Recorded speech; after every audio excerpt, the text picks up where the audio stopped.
We are talking about passions outside of bartending. Bartending is a huge profession, and it's something that I've been super passionate about for a long time, and it's always been what I've talked about on Bartender HQ. However, just bartending is not what makes a human whole. There's a whole lot of other stuff that comes along as well as being a bartender that is part of who you are as a person, and I think that is something that is kind of neglected a little bit. What are our other passions outside of just slinging drinks, making awesome cocktails, throwing bottles around if you're a flair bartender? All of these things are really key, and especially where we've been talking in the past about personal branding and how to share your story as a bartender, or even talking about your bar itself. It's really important that you can differentiate yourself from everyone else out there who is literally just showing you the drinks that they make on a day-to-day basis and talking about purely bartending stuff. People will connect better with you, especially your guests, if they know a little bit more about who you are and what is important to you as a human. But before we get into all of that, first thing we're going to do on this show is we're going to have a little tasting. I've got some new products that have arrived, non-alcoholic stuff, but these are essentially alcohol-free spirits that you can kind of directly replace a spirit in a cocktail to make it alcohol-free. We have Not Gin, Not Rum, and Not Vodka. So guys, these things have arrived probably about a week ago here at Bartender HQ. And it's called Stryyk, Stryyk, Stryyk. All of the spirit, none of the alcohol. So this is described as 0% alcohol by volume, distilled zero proof spirit. Now, we have a vodka, which is the one that really fascinates me, because surely if you take the alcohol out of a vodka, you're going to end up with water. What they do with some of these, though, is they're adding capsaicin back into these, which is essentially what gives you the heat in chili peppers, and so that's supposed to simulate the alcohol burn. Now, I don't know how this is going to taste. I've not opened these bottles, but they were kind enough to send me a full one of each, so that's very, very kind of the guys at Stryyk. I really hope that I don't hate these. So, starting off, this is Stryyk Not Vodka. This is the one that I think is going to be kind of weird, because vodka is designed in general to be primarily flavourless and add strength to a spirit. It's always been said kind of that the ideal vodka is essentially just ethanol and H2O molecules. That should be kind of the mix at 40-60 mix. Obviously, craft vodkas are out there. There's certain vodkas that use different bases, and it does make a difference to the flavour. I'm not sure exactly how. With a vodka, just for anyone that's not 100% aware, a vodka is a highly rectified spirit, so you take it up to somewhere in the sort of 96 to 98% ABV, and then you cut it with water, and that is essentially what your spirit is. That's why, I mean, really flavoured vodkas, as far as I'm concerned, not really vodka as such. I understand why they fit into that category. They're essentially unsweetened, fruit-flavoured liqueur type things. It's a very strange category that was huge for a little while and has now been kind of replaced, at least in the UK, pretty much with the flavoured gins that have come out. We're going to have a taste of this Stryyk Not Vodka. That's going to be our first taster, because this will probably give us a clearer understanding of what is being put into this product in order to make it taste like it's alcoholic.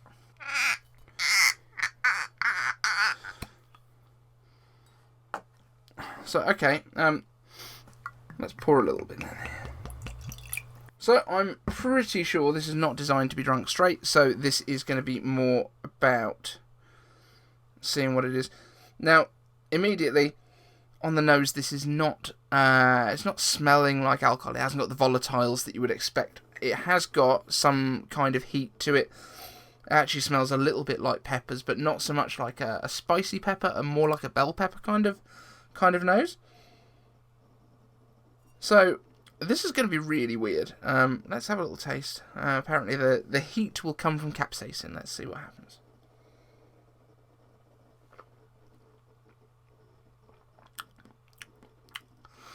So I would say that does not taste like vodka. I don't know how it will taste once you put it into something mixed. It does kind of, it's kind of warming a little bit. it doesn't have the same effect on the mouth, which is, I guess, what you would expect. But yeah, I can see how that, once it's mixed, might taste along the lines of what a vodka tastes like. This is the one that, it's got a little bit of menthol maybe to it as well, not 100% sure. But it's kind of got that cooling, almost like a very mild mouthwashy kind of flavour to it, and I wonder if that's something that is in here specifically. I mean, it's not mentioned on the back, but there we go. These last for 12 weeks once they're opened. Store them in a cool place. So they don't have to be refrigerated. They're not going to go off like a vermouth or something like that. But because obviously alcohol is kind of one of the preservatives in a lot of drinks, it's going to have a shelf life to it. So, right, this one I'm a lot more interested in. So this is the Not Gin. So the vodka, okay, it exists. It's kind of fine. I don't think that's where it's about. This Not Gin, surely this is going to be more like a hydrosol with juniper and things like that. What have we actually got written on the back here? So natural distillates and flavourings, chili extract, pectin, okay, and then citric acid, chill filtered water. Right, let's have a go on this one. I think this is going to be a little bit more interesting. Okay, so yeah, this has got a lot more of the kind of nose that you would expect from something like a gin. This has got, yeah, it certainly smells herbal, probably more herbal I would say. This is actually reminds me of things like seedlip, a little bit, the garden seedlip.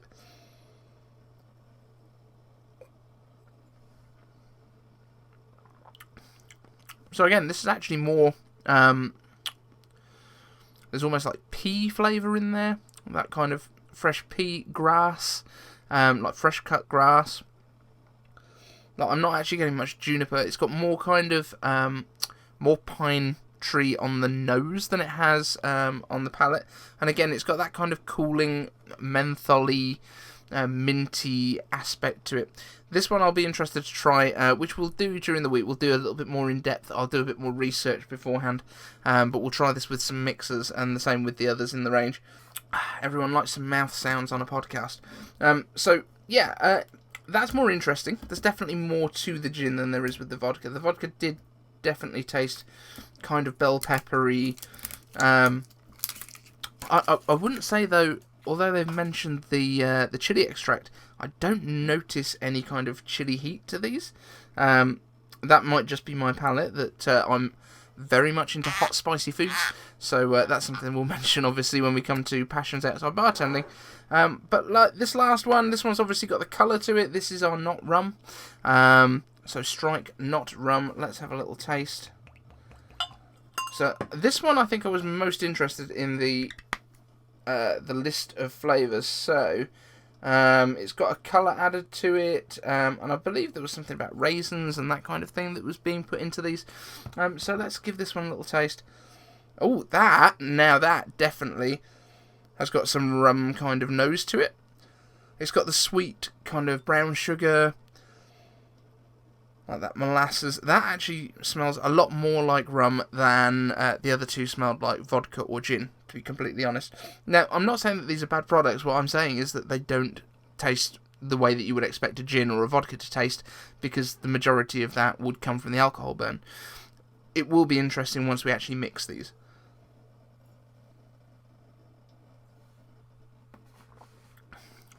Yeah, so that's actually got a little bit more of what I would expect from a rum. It hasn't obviously got any of the burn again. The capsaicin or capsicum. I could be saying this wrong for the entire video, and if I have, I'm really, really sorry. But yeah, they're quite light flavours. That's the one thing that I would say, is that I don't feel like these are necessarily going to punch through if you go for strong flavours alongside it.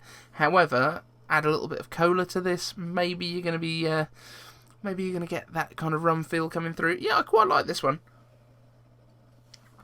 So yeah, expect later in the week there will be a separate video looking at each of these in a little bit more detail. We're going to make some cocktails with them and try and get a feel for what you can actually do with them. But as a first taste, quite interesting. Not a direct replacement, I would say, straight off the bat, compared to the spirits, although I've actually got a little bit of that heat finally coming through now. But nonetheless, interesting, and Stryyk have a service, I believe, where they will strike your menu and make the cocktails on there already alcohol-free for you. So, to jump onto our main topic for today, I wanted to talk about passions outside of bartending. Now, bartending is a huge category. There's so much stuff for people to learn, whether it's about flair, whether it's about mixology, whether it's about the background of how spirits are made, how different flavours work together. There is a huge amount of stuff that all sits within what bartending is as a category. However, we're not defined specifically by being bartenders. I was for years, and it's actually, looking back, it's important to look at the other stuff that I was doing around bartending to see who I was as a person, and not just as a person behind the bar. Your passions will also inform the kind of conversations that you have with your guests when you're behind the bar, and it's important to have other interests outside of just the bar itself, otherwise you can really get burnt out quite quickly. So I actually asked on Bartender HQ and on the Worldwide Bartender Community, which is our group that we have on Facebook, which is now 5,000 strong. There's 5,000 people in this group on our Facebook group, which is just insane. And just some of the responses that we had, and I'll literally just go down the list here. Sleeping and coffee, photography. Now, photography is really interesting because it's something that you can really apply to bartending as well if you want to do photography of bartenders, or of bars, or of drinks, or of food. There's all this stuff that you can use within your bar, and you can make use of these skills and use it as an excuse to hone those skills. Cooking, really interesting. Again, you're going to be working with flavours, and there's all of this sort of crossover that works really well with developing your palate and what flavours work well together. THC, obviously, there's people that are into weed and into, all that sort of stuff, which has never been something that I've been into, but completely understand why people need to chill out at the end of a shift, and if that works for you guys, that's cool. Don't recommend it myself, because I can't. Drinking beer, obviously a lot of us wind down with beers at the end of our shifts, but for your own good, make sure you take a day or two a week where you don't drink. I got to the point where I was drinking way too much at one point, and now I barely drink at all, which is why actually these alcohol-free spirits are really interesting to me. Creativity, that comes under so many things. Motorcycles, tailoring, die-cast photography, collecting Hot Wheels, model cars, deep house and techno music, comics, movies, sports, politics, cooking, spirituality, music, rap music, rock and roll music, being a barista, listening to music, random hookups. Well, yeah, working behind the bar, this does happen. Custom car builder, that's fascinating. There's so much stuff that you can talk to your guests about.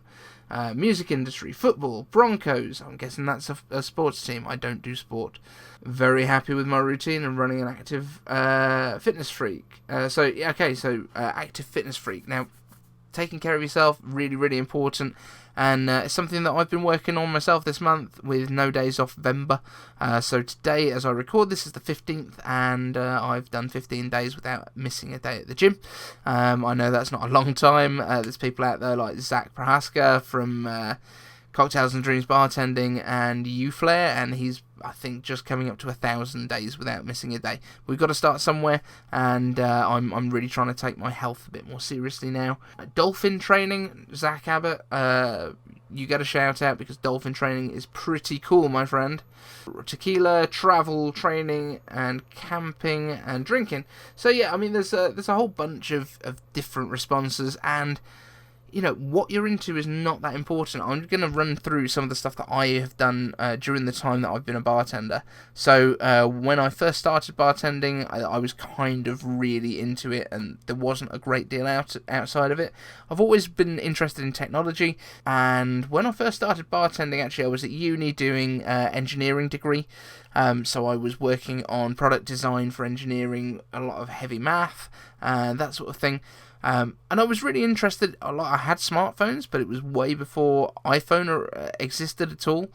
So I had smartphones kind of right from the beginning. I had Windows phones, and I had all that sort of stuff. And I thought, oh yeah, this is great. Then I got an iPhone in, I think, 2010, because it was just before I went to Dubai, and I got the iPhone 4 when it had first come out, and I was just blown away by how different it was. That's what actually sparked my love for Apple stuff. So big tech guy. I'm really interested in tech. And actually, one of the things that kind of spawned is I'm also, or have been in the past, an avid paintballer.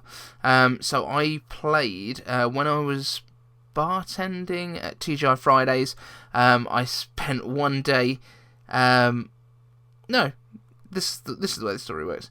So when I was bartending at TGI Fridays, I decided that I wanted to get some attention and try and get a sponsorship, almost. And I spoke to the guys at Kerrang Radio, who were based out in Birmingham City Centre. I was bartending at the time out in Sutton Coldfield, which is just on the outskirts of the city. Yeah, there was a radio show called Tim Shaw's Asylum, which was their late night show. It was on from 10 p.m. till 1 a.m., something like that. And I essentially got on the show as a guest, as a flair bartender. So I went to the studio, did some flaring, flipped some bottles and stuff, which is obviously great for radio where nobody can see what you're doing. I think they took a little video clip and put it up on their website or something like that. But essentially, I did that, and then was representing Kerrang at some flair competitions like the Roadhouse and things like that. And eventually became sort of a semi part of the show, kind of semi-presenter, sort of regular guest. And one of the things that I ended up doing was the Millennium Paintball Series was coming to Birmingham, and Kerrang Radio was one of the sponsors, so they wanted to do a late night show versus the breakfast show game of paintball. So my first ever experience of paintball was playing in front of about 2,000 people in bleachers at the National Exhibition Centre in Birmingham on a super field, which is the kind of tournament inflatable fields, so not in the woods. I never started in the woods, and we were using high-end electro markers. Marker is what you call a paintball gun, basically, so that you're not calling it a gun. So I was shooting these things, and it was doing 15 balls a second, and there was 10 people on this field, none of whom had any idea what they were doing at all. And that was really awesome. And one of the things that I'm actually going to be doing by the end of this month is I'm actually going paintballing again. So I have got my gear down out of the loft. This is my Invert Mini. This is my old paintball marker from before I went to Dubai. My bottle needs retesting, so hopefully I can get that done before we go. Otherwise, I'll be using the rental kit. But that's one of the things that I'm super interested in and haven't done for a little while, and I'm hopefully going to rekindle. Another thing that I'm super interested in is space stuff, which we kind of touched on because I did a space series of drinks on Bartender HQ, just as an excuse to be talking about space stuff on my website.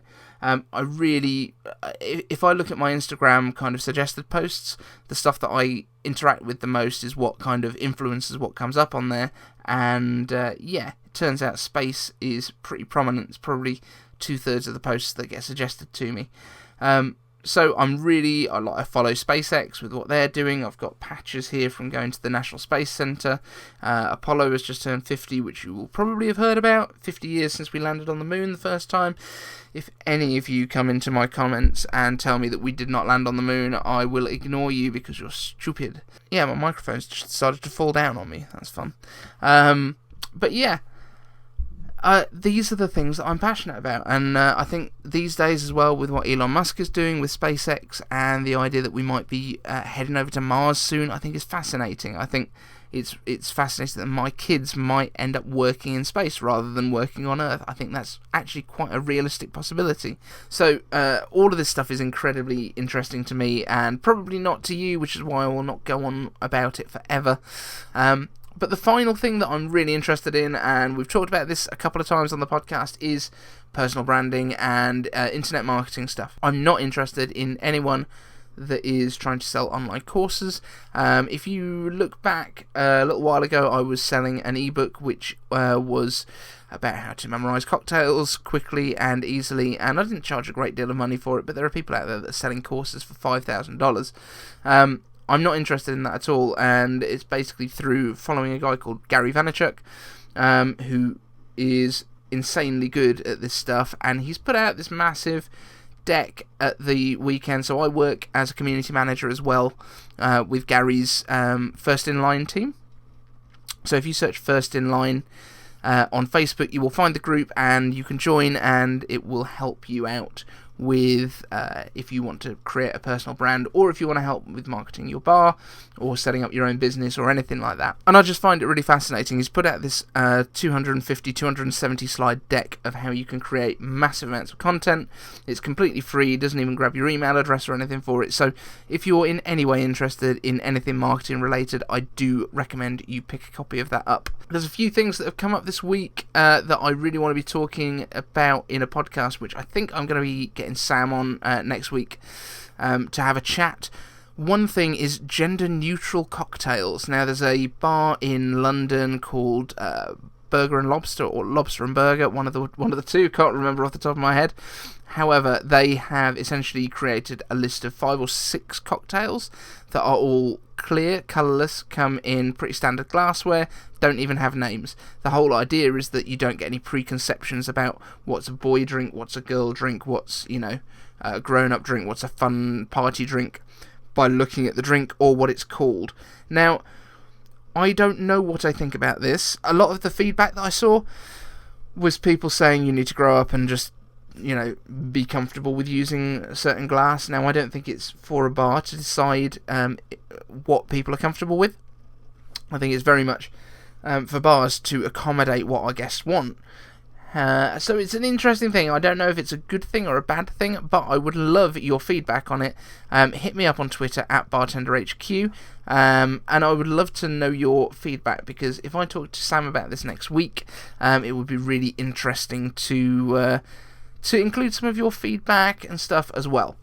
So hit me up on Twitter. I'm going to leave it there. I think we've got quite a bit of content here, but yes, I do want to know your thoughts on this gender neutral cocktails. Is it a good thing?